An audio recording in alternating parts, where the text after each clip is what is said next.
Have you ever seen a child do something impossible, and no one noticed? A child so forgotten by the world, that even her miracles pass like whispers.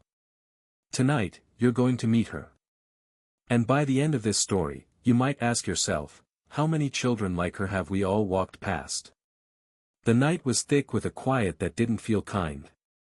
It was the silence of being overlooked, of nobody caring enough to stop. A light drizzle coated the sidewalks of the city, making the cracks shine under the dim street lamps.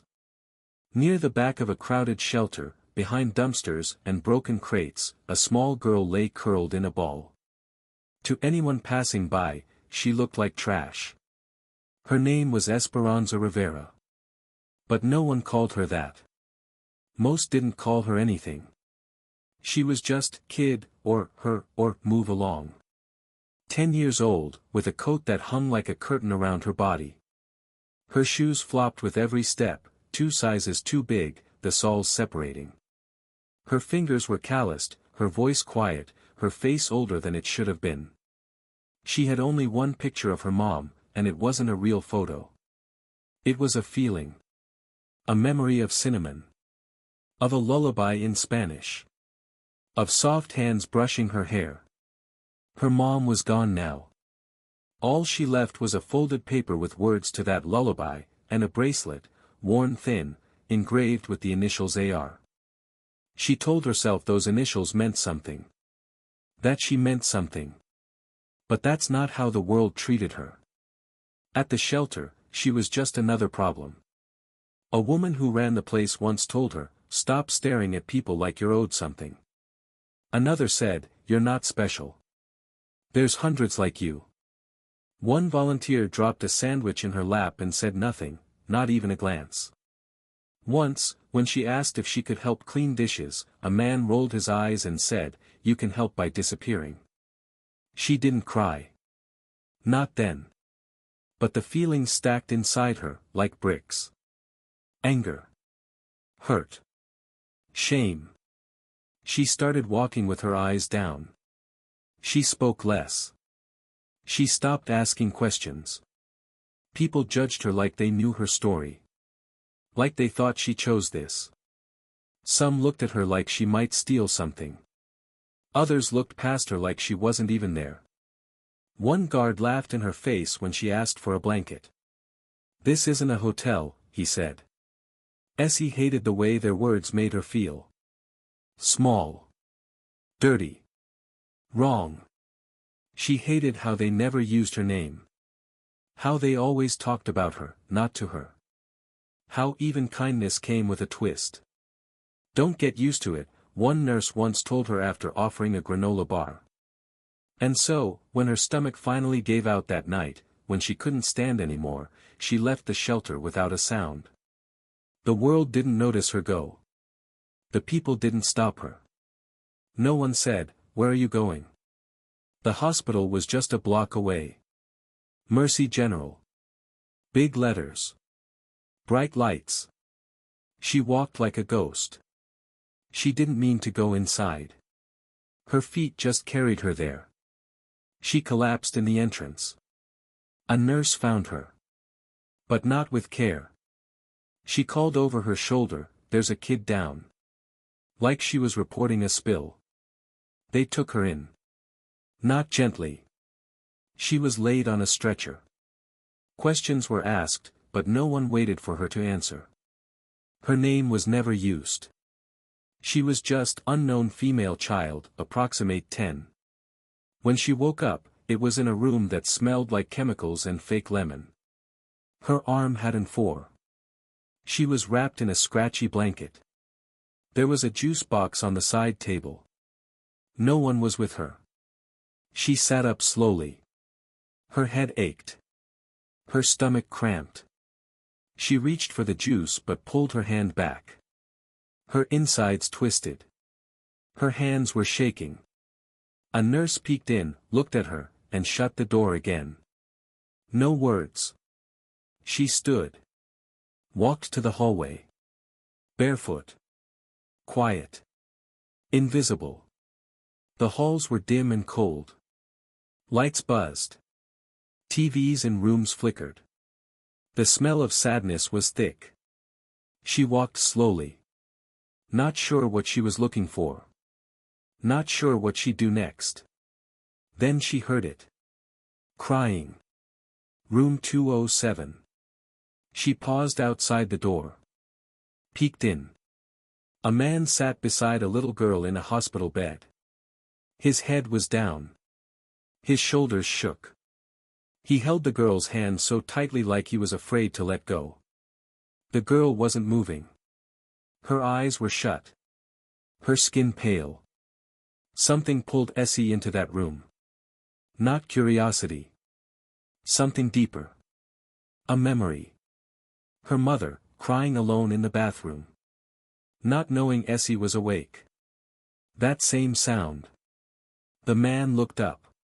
His eyes were red. Tired. He looked at Essie, confused. Like he wasn't sure if she was real. She stepped forward. "I can wake her up," she said. He didn't laugh. He didn't yell. He just stared. Then he moved aside. Essie walked to the bed. Her small hand touched the girl's. Cold. Still. She leaned in. Closed her eyes. And whispered. "Dormit, menina, dormitya." Her voice was soft. She didn't remember all the words, but she remembered the melody. Her mother used to sing it when Essie was scared, sick, or tired. She believed it had power. She believed her mom's voice lived inside it. When she finished the lullaby, the room stayed quiet. For a second. Then, the girl's hand twitched. A beep. A blink. A movement. "Olivia," the man gasped. The girl's eyelids fluttered. She opened her mouth. "Hi, Daddy." The machines beeped faster. The lights blinked. The hallway erupted. Nurses rushed in. A doctor followed. Voices shouted. Essie stepped back. No one looked at her. No one asked what she did. No one saw. She backed into the hallway. Her feet cold on the tile. She walked slowly, past the nurses, past the man who now cried for a different reason. She didn't want applause. She didn't want to be hugged. She just wanted to remember that for once, someone had opened their eyes. Because of her. She made it back to her room. The juice box still sat untouched. She sat down on the edge of the bed, held her mother's bracelet tight, and whispered the lullaby again. She smiled. She didn't know what would happen tomorrow. But tonight, her voice had mattered. Most people don't notice who's cleaning up after them. Who's standing in the corner while they laugh.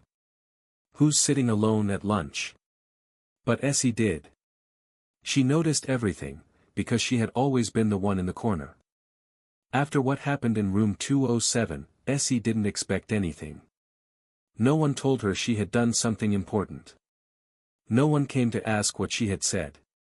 The doctors and nurses focused only on the girl who had woken up. On the man whose tears had changed from sorrow to joy. Essie was left alone in her hospital room with a juice box and a blanket too thin to be called warm. In the morning, a new nurse entered the room. She didn't smile. She didn't even say hello. "You need to get dressed," she said, dropping a pile of mismatched clothes onto the bed. "We need the room." Essie nodded slowly. She didn't say anything. She didn't want trouble. She never wanted trouble. The nurse looked at her again. This time her eyes narrowed. "You're not supposed to be wandering. You scared people last night." Essie felt her throat tighten. She wanted to say she hadn't done anything wrong. But she'd learned early, the world didn't want explanations from kids like her. From girls with dark skin and no parents. From the ones with no last name on file. She changed quickly and folded the hospital gown. The nurse took it without a word. "Someone from social services is coming," she added. "They'll decide what happens next." Essie didn't ask questions. She just sat in a hard chair by the window, hugging her knees. Downstairs, the hospital lobby buzzed with activity. Reporters gathered outside, eager for news about the miraculous recovery of Olivia Whitman, the daughter of Adrian Whitman, a powerful tech entrepreneur. Cameras clicked. News vans lined the street. But no one asked about the other child. When Essie was led downstairs by a hospital aide, people didn't move out of the way. They barely looked at her. Some glanced, then looked away, like she made them uncomfortable. The aide spoke to a woman with a tablet. "This is the girl." The woman didn't look up. She scrolled. "Name?" "Esperanza Rivera," the aide replied. "No confirmed guardian. No known address." The aide shrugged. "Just a name." Essie stood quietly while they talked about her like she wasn't there. Then came the word she always dreaded. "We'll put her in temporary placement." She knew what that meant. A new shelter. A new bed that smelled like bleach. New people who stared or avoided her. More whispered warnings, "Watch that one, she's quiet but sneaky." An hour later, she sat in the back of a social services van, looking out the window. The city passed by in streaks of gray and blue. No one said where they were going. No one asked how she felt. Her fingers clutched the bracelet. AR. It didn't stand for anything here. At the shelter, they handed her a plastic bag with one shirt, 2 pairs of socks, and a toothbrush. The woman behind the desk asked her age, then added, "We'll try to place you by next week." Essie wanted to ask what that meant. But the look on the woman's face said, "Don't ask." Later, in the bunk room, a girl with curly hair and sharp eyes sat across from her. "You knew?" she asked. Essie nodded. "Don't take anyone's stuff," the girl warned. "And don't cry. They mess with kids who cry." Essie didn't cry. She never did anymore. Back at the hospital, Adrian Whitman stood quietly by his daughter's bed. She was awake now, sipping apple juice and watching cartoons. He should have been happy. But something pulled at him. The girl's words. He remembered the moment she said, "I can wake her up." He remembered the lullaby. The tone. The look in her eyes.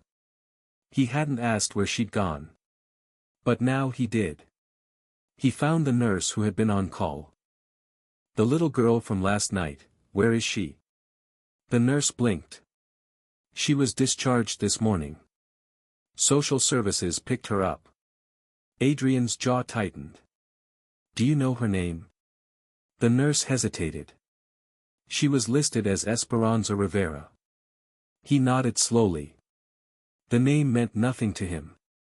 But the memory of her voice, her calm, her presence, it stayed with him.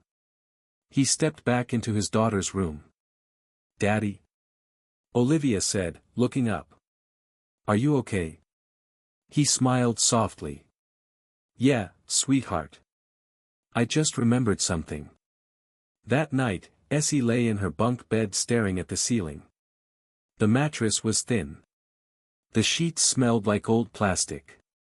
The hallway outside echoed with arguments and footsteps. She thought of the girl she had helped. Of the man's face when Olivia woke up. She thought of the way no one had thanked her. The way they had rushed her out of the hospital like she was a mistake. It burned inside her. Not because she wanted praise. But because she mattered. For the first time in years, she had done something that mattered. And the world had treated her like nothing. She whispered the lullaby again, the words soft against the hard pillow. She didn't know that the man she had helped was still thinking about her. She didn't know that something was about to change. Because the world had overlooked her long enough. And someone had finally noticed. Systems aren't broken. They're working exactly as they were designed. To leave certain people behind. To forget certain kids. To label pain as policy. Essie didn't have those words. But she felt the truth of them every minute she was awake. By the third day in the shelter, the hunger in her stomach had quieted, but the ache in her chest had grown louder. It wasn't just about food. It was about being handled, not held. Processed, not protected. That morning, a woman from the county came with a clipboard. She called names. One by one, the younger kids followed her out, some excited, some crying. When Essie's name wasn't called, she stayed silent. She knew what it meant. She wasn't on any list that mattered. At breakfast, the eggs were rubbery, the toast dry. The kid next to her sneezed into his hands, then touched the juice pitcher. No one stopped him. No one had time. One of the older boys kicked her chair as he passed. "Move, mouse. You take up space." She didn't flinch. She didn't answer. She never did. But every time someone called her a name, every time someone shoved or sneered or laughed at her silence, a little piece of her folded in. She remembered the nurse at the hospital. The one who told her she scared people just by walking down the hall. The tone in her voice. Like Essie had done something shameful by existing. Like her presence in a clean building with clean people was an insult. Later that day, a social worker finally came for her. Ms. Powell. Thin, tired, rushed. She didn't sit down. She didn't smile. "You've been placed temporarily. Don't unpack." Essie nodded. She didn't ask where. Ms. Powell wouldn't tell her anyway. They never did until she was already in the car. On the way, they passed rows of buildings with dark windows. Billboards promising jobs, freedom, success. Fast food places on every corner. Check cashing signs lit up in neon. No parks. No clean sidewalks. Just trash bags that didn't get picked up and dogs barking behind fences. They pulled up to a small house with chipped paint and a broken porch light. Two other kids stood on the steps. One had a bruised lip. Essie was shown a bed in the basement. No windows.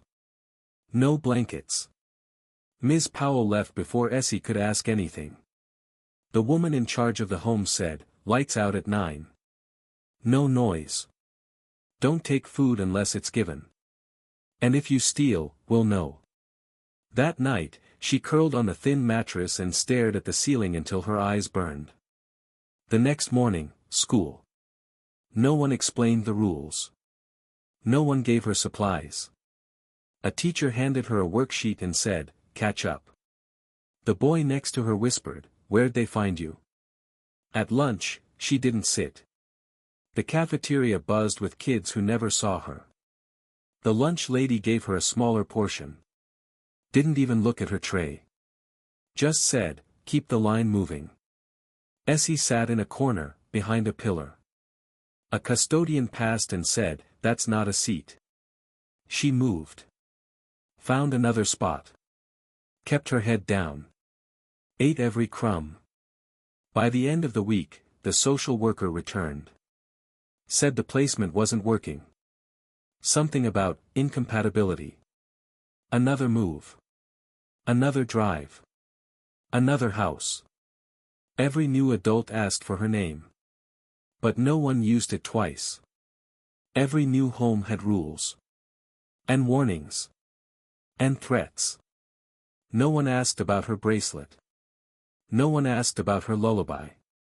No one said, "Tell me what happened." One woman at a group home said, "You're quiet." That's good. But it can be creepy, too. Essie just nodded. Like always. But inside, she wanted to scream. How many times do I have to prove I'm not dangerous? How many times do I have to be invisible before someone sees I'm trying? Then, one day, something unexpected happened. A new intake staffer at a temporary placement center, young, fresh out of college, clearly nervous, was reviewing Essie's file.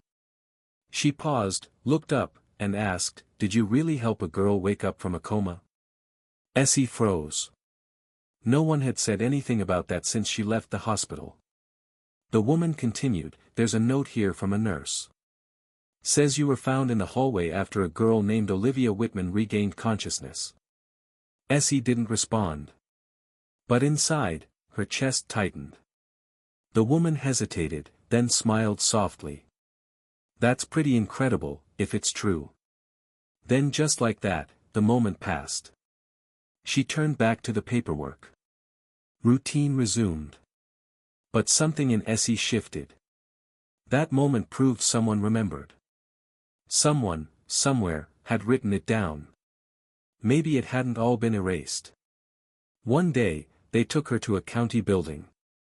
She sat for hours while case files shuffled behind a glass wall. She watched kids her age crying. Some yelling. One boy was handcuffed. A woman with a badge walked past her and said, "Hey, sweetie. You lost?" Essie didn't answer. She wasn't lost. They just didn't know where to put her. By the time she was sent back to the shelter again, she'd been in 5 homes. In 4 weeks. At night, she lay in her bunk and whispered the lullaby under her breath. Not because she believed it would fix things. But because it was the only voice that had ever made her feel safe. She thought of the hospital again. The quiet hum of machines. The man's face. The girl's smile. She had made something happen that day. But to the system, she was still just a file number. Still just a kid from nowhere. Still just a brown girl with no one to speak for her. But far across the city, someone was beginning to ask questions. Someone who remembered her. And someone who wasn't used to being told no. Essie didn't know what day it was. When you moved this often, the days stopped having names. The shelter room was colder than usual. Gray light pushed through the frosted windows. A volunteer had brought donated coats, all sizes too big or too small, and everyone grabbed what they could. Essie took a faded green jacket with a tear in the side. It didn't matter. It was warm. No one noticed her when she slipped into the back of the van that morning. It was school day again. Another temporary building with peeling paint and teachers who already looked exhausted. A boy behind her made fun of her jacket. She ignored him. The driver didn't intervene. Inside the school, Essie blended into the crowd. She didn't raise her hand. She never did. Being noticed was dangerous. Halfway through math, someone came to the door. A woman in a long gray coat, holding a clipboard. She whispered to the teacher, who then looked directly at Essie. "Essie Rivera. You need to come with us." Her heart thudded. Not again. Another move. She followed silently. The hallway felt longer than usual. At the end stood a tall man she didn't recognize. Sharp suit, no smile. Behind him, another woman, this one held a manila folder pressed tightly to her chest. "You remember me?" the man asked. She shook her head. "You were in the hospital, with my daughter." Essie blinked. The man from room 207. Adrian Whitman. He looked different now. Less broken. More aware. "We've been looking for you," he said. Essie didn't know what to say. She hadn't thought about him finding her. She didn't think anyone from that world would bother. "May we sit somewhere private?" the woman asked. The school counselor's office. Inside, Essie sat stiffly on the edge of a chair. Adrian looked at her, studying every feature. "You helped my daughter." She didn't respond. He glanced at the folder. The woman handed it to him. Inside were intake forms. A note from the hospital nurse. "I just wanted to find you. To say thank you. You gave me back my little girl." Essie nodded, but said nothing. "I don't know what you whispered to her," Adrian continued, "but whatever it was, it mattered." He paused. "And I want to bring you home. Not forever, just, somewhere safe. Somewhere warm. Until we figure out what you want. Essie's fingers curled around her coat sleeves. She looked down at her lap. You don't have to say anything now, he added. But the car's waiting. If you want to come. After a long pause, she nodded. The woman beside him exhaled softly. Outside, the van that brought her was already gone. A different car waited. Warmer. Softer seats. A blanket in the back. As they pulled away from the curb, Essie turned to Adrian. Can I still keep my bracelet? Of course. You keep everything that matters. The ride to his house was quiet. His home was unlike any place she'd ever seen, gated, tall trees, lights that turned on as they passed. Inside, the walls were clean, the rooms wide. Art hung in every hallway. Fresh flowers in vases. Everything smelled like lemon and comfort. A housekeeper greeted them. Adrian introduced Essie simply as a guest. She was given a room with a bed that felt like clouds, drawers she could actually use, and a window she didn't have to share. She didn't say much that first night. She ate what was served, took a long bath, and slept deeply. That night, Adrian stood outside her door, unsure of what to say. Then he returned to his study and poured a drink. He sat by the fire and stared at the flames. It had been years since he'd thought of Marisol. She had worked in his family's house one summer. Quiet, kind, with the gentlest voice. They had shared stolen conversations. One night, they had shared more. And then, she was gone. No warning. No goodbye. Now this girl. Her name. Her face. That voice. His hand trembled slightly. Could it be? He took out his phone. Opened a browser. Typed in the name he hadn't spoken in years, Marisol Rivera. The search was empty. But he wasn't. He stared up the stairs, where Essie slept. She was no longer just the girl from the hospital. The next morning, Adrian noticed something. The way she stirred sugar into her tea. The way she folded the napkin on her lap. The lullaby she hummed softly when she thought no one was listening. It wasn't just coincidence. He went to his office, pulled out an old photo album. One picture, Marisol in the garden, smiling beside a lemon tree. He held it next to a snapshot he had taken that morning of Essie sitting in the kitchen. Same eyes. Same quiet strength. A thought formed. Not a question anymore. A growing belief. But before he could act, before he could ask or test or seek the truth, his phone rang. A family member. Cold voice. Accusing tone. We heard you've taken in a girl from the system. He didn't answer. It's not good for the family name. You're already under enough scrutiny. He hung up without responding. But it shook him. Reminded him that some doors in his world only open for certain people. That night, he stood outside Essie's door again. He remembered Marisol's laugh. The way she once whispered, "You don't know what it means to be seen and unseen all at once." He didn't understand it then. He did now. She was no longer just a guest. She was possibly the answer to a question he never knew to ask. But what Adrian soon learns about Essie, and himself, will change not only their lives, but the legacy of a family that built walls to keep out people like her. Essie hadn't spoken much since arriving. She'd barely touched the warm blueberry pancakes the chef prepared, and she didn't ask about the silver fork or the towel folded into a swan. But Adrian watched her.